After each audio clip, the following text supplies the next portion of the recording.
시간이 되었으므로 2022년 12월 12일 아침 예배를 시작하겠습니다.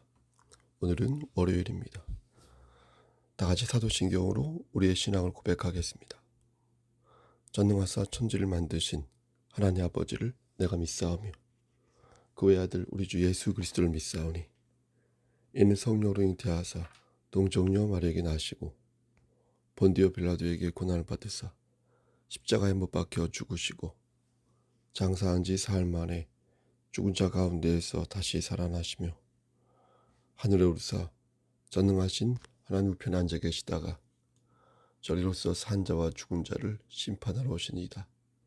성령을 믿사오며 거룩한 공예와 성도가 서로 교통하는 것과 죄를 사하여 주시는 것과 몸이 다시 사는 것과 영원히 사는 것을 믿사옵나이다. 아멘.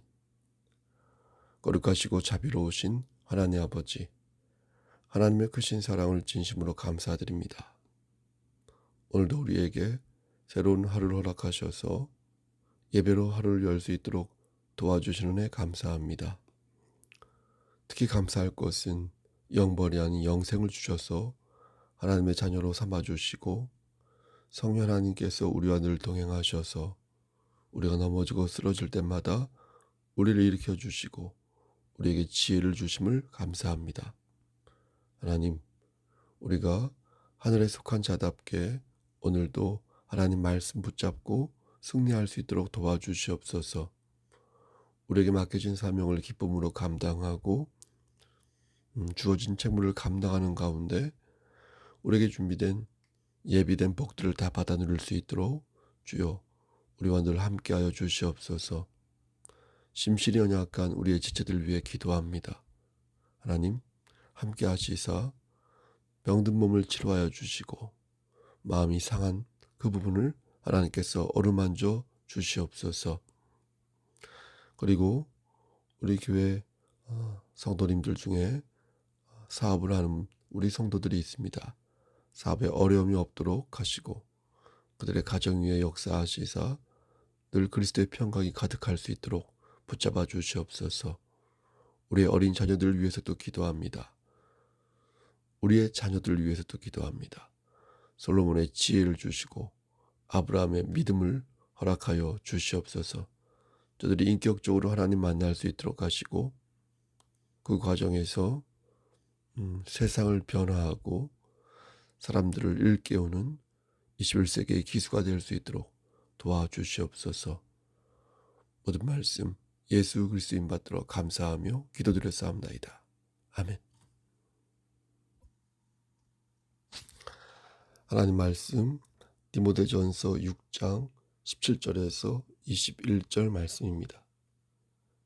디모데전서 6장 17절에서 21절 말씀입니다. 신약성경 제성경으로 342쪽입니다. 17절 네가 이 세대에서 부한 자들을 명하여 마음을 높이지 말고 정함이 없는 재물에 소망을 두지 말고 오직 우리에게 모든 것을 후히 주사 누리게 하시는 하나님께 두며 선을 행하고 선한 사업을 많이 하고 나누어 주기를 좋아하며 너그러운 자가 되게 하라. 이것이 장래에 자기를 위하여 좋은 터를 쌓아 참된 생명을 취하는 것이니라. 디모데야, 망령되고 헛된 말과 거짓된 지식의 반론을 피함으로 내게 부탁한 것을 지키라. 21절 이것을 따르는 사람들이 있어 믿음에서 벗어났느니라. 은혜가 너희와 함께 있을지어다. 아멘. 하나님 이 말씀을 들어 사용하여 주시옵소서. 예수님의 이름으로 기도드렸사옵나이다. 아멘. 말씀을 짧게 전하도록 하겠습니다. 물질 만능주의보다 더 센 말이 있는데 그게 바로 물신주의입니다. 물질로 모든 것을 할 수 있다는 생각을 넘어서 물질 자체를 신으로 생각하는 것입니다. 이런 생각을 갖는 순간 그의 영혼은 마치 파우스트처럼 그의 영혼이 마귀에게 넘어가고 말아 심판의 자리에 들어서게 됩니다. 디모데전서는 사도 바울이 젊은 목회자 디모데에게 쓴 편지입니다. 그런데 오늘 본문은 목회자가 성도들에게 가르쳐야 할 내용이 들어 있습니다. 그 중에서 부자에게 명하는 말씀이 들어 있습니다. 그렇다면 부자가 아닌 사람은 이 말씀을 들을 필요가 없을까요? 사실 부하다는 것은 상대적인 개념 아니겠습니까? 라다크 마을이라고 있는데 이 마을은 물질적인 풍요보다는 정신적인 풍요로움을 더 중요하게 생각한다고 합니다. 왜냐하면 물질적 욕망은 마치 황소를 따라 하려는 엄마 개구리의 욕심처럼 끝간데 없이 그 욕망이 부풀어 오르기 때문입니다. 그런데 이 마을이 지금은 변했습니다. 예전의 모습과는 다른 자본주의 사회가 되어버리고 만 것입니다. 근데 재밌는 것은 그들 중에 어떤 사람들은 여전히 자신들이 변한 게 없다고 믿고 있다는 것입니다. 변했는데 변하지 않았다고 생각하고 또 변하지 않았는데 반대로 변했다고 생각하는 사람들이 있다는 것입니다. 다시 말해서 남들이 볼 때는 내가 부자로 보여도 내가 만족하지 않으면 나는 결코 부자가 될 수 없다는 것입니다. 반대로 남들이 볼 때 내가 가난해 보여도 내 삶에 만족하고 감사하는 삶을 살면 그는 그 어떤 사람보다도 행복하다는 것입니다. 근데 그것이 나의 생각도 있어야 하고 남의 생각도 있어야 한다는 것입니다. 그래서 인간의 생각은 늘 상대적이어서 불안할 수밖에 없는 것입니다. 부자 역시 마찬가지입니다. 부자라 함은 상대적인 것이며 통장에 돈이 얼마가 있느냐보다 그의 마음에 얼마나 풍요로움이 가득 차 있느냐, 그것이 부자가 되는 중요한 요소가 되지만 실제 통장에 돈이 얼마 있느냐에 따라 객관적인 지표가 정해지기도 하는 것입니다. 따라서 오늘 본문은 우리 모두에게 해당하는 말씀이요, 그가 객관적으로 부자든 그렇지 않든 간에 또 그의 마음이 어떻든 간에 우리는 모두 이 말씀의 대상에 해당이 되는 것입니다. 오늘 본문은 우리가 어떻게 욕망을 조절해야 할 것이고 또 우리가 어떻게 우리의 욕망을 사용해야 할 것인지를 가르쳐 주십니다. 먼저 17절 말씀을 보면 우리가 가져야 할 자세에 대해 말씀하는데, 첫째, 성경은 마음을 높이지 말라 이렇게 가르치십니다. 마음을 높이지 말라는 것은 교만한 마음을 품지 말라는 것입니다. 강한 사람 앞에서는 한없이 약해지고 약한 사람 앞에서는 한없이 강해지는데 그러지 말라는 것입니다. 정말로 강한 사람은 강한 사람 앞에서 더욱 당당하고 약한 사람 앞에서 더욱 겸손하다 하겠습니다. 강한 사람 앞에서 당당하다는 것은 내가 잘못한 것이 없으니 괜히 그와 나를 비교하여서 열등감에 빠지지 말라는 것입니다. 또 그렇게 사랑하는 사람을 비교하지도 말라는 것입니다. 내 사람을 내가 소중하게 생각해야지, 그러지 않고 자꾸 비교하면 그것은 결코 성경적인 자세가 아니라는 것입니다. 또 약한 사람 앞에서 겸손하라는 것은 혹시 나의 행동으로 저 사람이 상처를 받지 않도록 주의하라는 것입니다. 이렇게 배려하는 사람이야말로 진정 강한 사람이요, 하나님이 보시기에 합당한 사람이라고 말할 수 있는 것입니다. 하나님께서는 우리에게 선한 양심과 청결한 마음과 거짓이 없는 믿음을 가지라고 말씀하셨는데, 이렇게 사는 것이야말로 선한 양심이요 청결한 마음을 갖고 사는 것입니다. 또 마태복음 5장 7절 말씀을 보면 긍휼히 여기는 자는 복이 있나니 그들이 긍휼히 여김을 받을 것이요 라고 말씀하였는데, 이것이야말로 복을 받는 삶의 자세가 되는 것입니다. 둘째로 우리가 가져야 할 자세는 정함이 없는 재물에 소망을 두지 않는 것이다. 이렇게 가르치십니다. 정함이 없다는 말씀의 뜻은 안정적이지 않다는 것입니다. 물질은 결코 안정적이지 않아서 눈 깜짝할 사이에 사라질 수 있지 않겠습니까? 설령 자린고비처럼 아껴 쓰고 또 아껴 쓴다고 해도 생명을 잃는 순간 그것은 내 것이 아니게 됩니다. 우린 이 사실을 너무도 잘 알고 있습니다. 하지만 놀라운 것은 늘 이것을 잊으며 혹은 잊으려고 그렇게 산다는 것입니다. 그렇다면 어차피 없어질 거 돈을 마구 써도 되는 것일까요? 그렇지 않습니다. 우리는 비올 때를 대비하여서 규모 있게 사용합니다. 하지만 우리가 꼭 기억해야 할 것은 언제까지 내 삶에 비가 오는 것은 아니라는 것입니다. 어느 정도 나이가 들고 어느 정도 몸이 허약해지고 어느 정도 그때가 가까웠다 싶으면 이제는 조금 생각을 바꿀 필요가 있다는 것입니다. 언제까지 내가 천년만년 살 것처럼 생각하지 말고 마음을 고쳐서 좀 더 가치 있는 것을 추구하며 살아야 한다는 것입니다. 그래서 지혜로운 노인을 보면 머문 자리가 아름답도록 미리미리 준비하며 사는 것을 보는 것입니다. 그러므로 정함이 없는 재물에 소망을 두지 말라는 말씀은 재물 속에서 천국을 찾지 말라는 것입니다. 재물은 천국이 될 수 없습니다. 천국은 영원해야 하고 능력이 있어야 하는데 재물은 영원하지 않으며 능력 또한 이 땅에 국한되어 있습니다. 돈이 많으면 생명을 연장할 수 있을지도 모릅니다. 하지만 그에게 영원한 생명이 주어지는 것은 아닙니다. 영원한 생명은 천국에 있지 사람의 능력과 재물에 있지 않기 때문입니다. 따라서 하나님께서는 우리에게 분명히 말씀하시는 것입니다. 정함이 없는 재물에 무엇을 두지 말라? 소망을 두지 말라. 다시요. 정함이 없는 재물에 소망을 두지 말라. 그렇다면 어디에 소망을 두어야 할까요? 이것이 바로 우리가 가져야 할 세 번째 자세가 되겠습니다. 우리에게 모든 것을 후히 주사 누리게 하시는 하나님께 두라.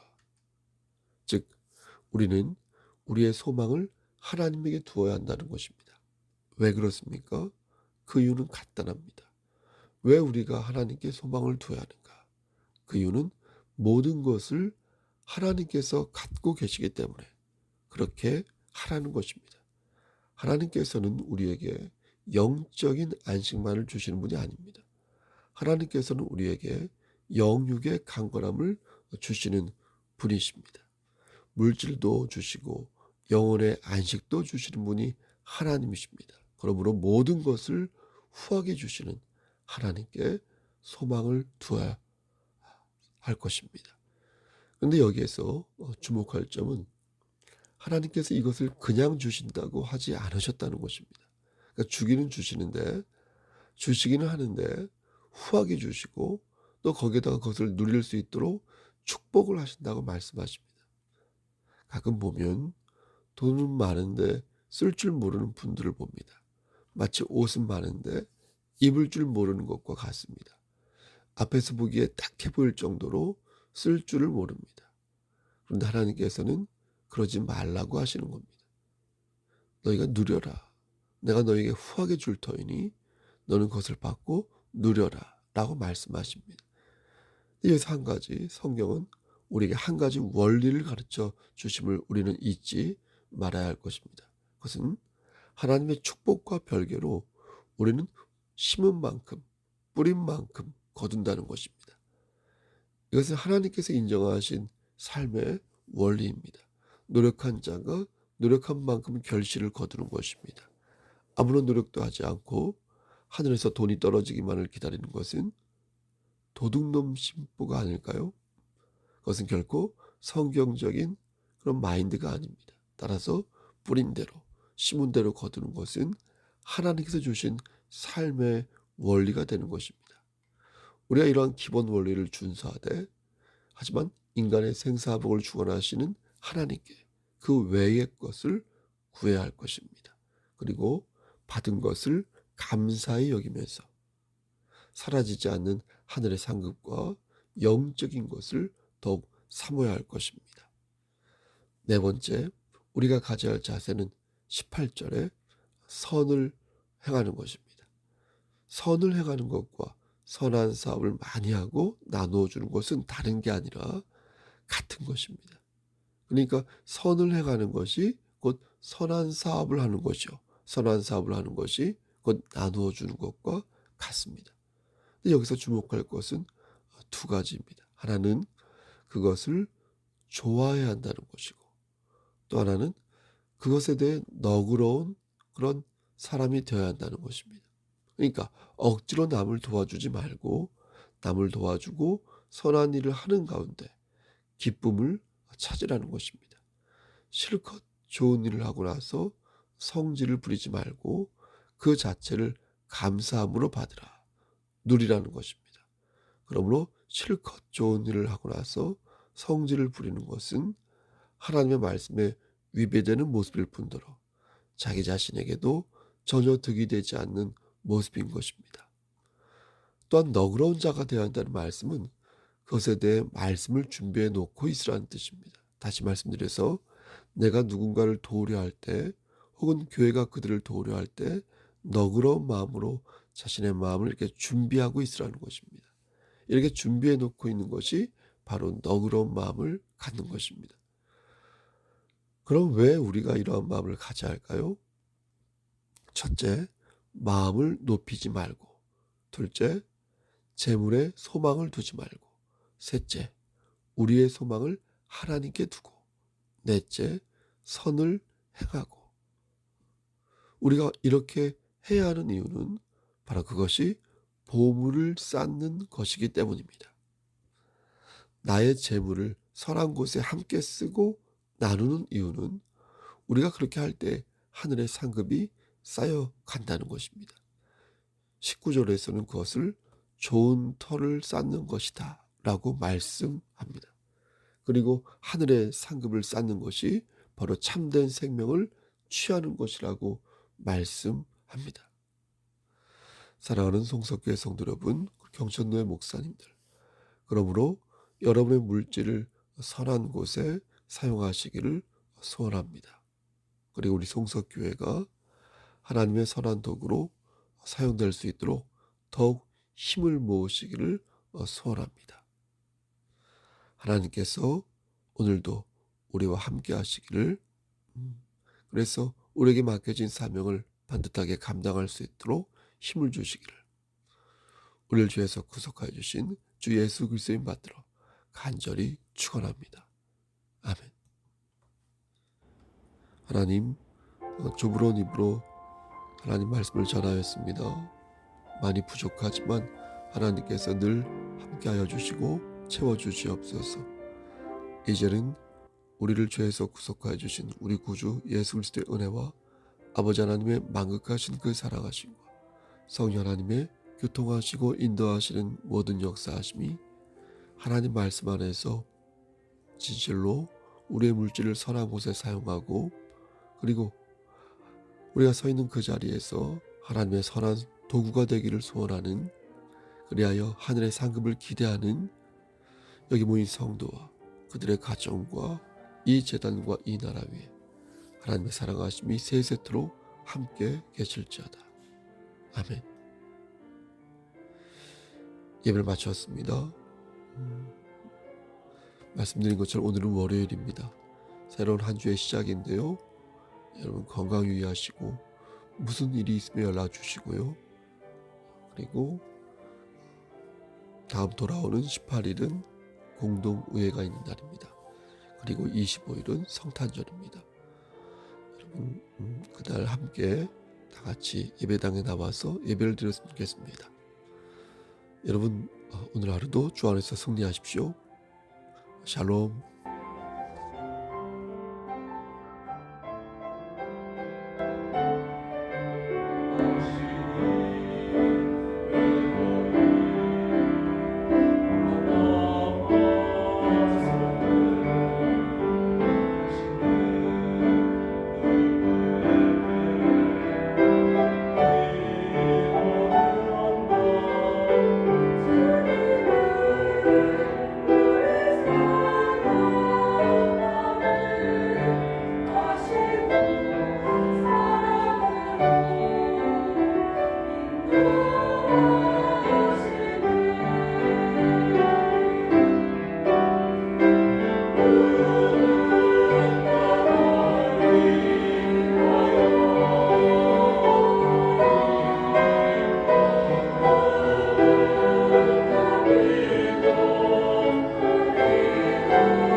성석교회 성도님들 감사합니다. 메리 크리스마스. 성탄절